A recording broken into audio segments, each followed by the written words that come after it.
In this video, we're going to cover the ID function, which we've actually covered before, so this will be a little bit of a review. So the ID function returns the object's identity, and this is an integer referencing its location in memory. So every object that we create has a unique location in our computer's memory. We can think of this as like the home address. So this is how we get the address of someone's home, or in this case, the address of the object. All right, so let's create a list here. Doesn't matter what's in the list. And we can find out its location. So on my computer, this list is located here.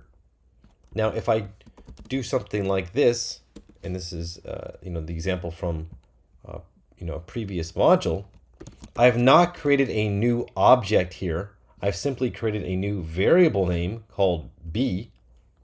So the location will be the same. You can see that it returned the exact same number. So this does not create a new object. What it does is create a new variable name that references the underlying object. So the analogy I like to use is with my own name. So I'm one person, I'm one object, but my formal name is Theodore. People call me Teddy or Ted. So all three of those names reference me, a single object. Right here we have the variable names, the A and B. They reference the object, which is the list 1, 2, 3 at this specific location.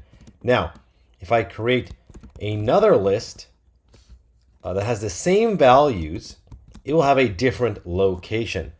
So just because it has the same values doesn't mean it is the same object. This is completely different place on our computer's memory. It just happens to have the same values as another object over here, which is referenced by either the names A and B. Okay, so that's the ID function. It gives you the object's identity, which is just an integer referencing its location in memory.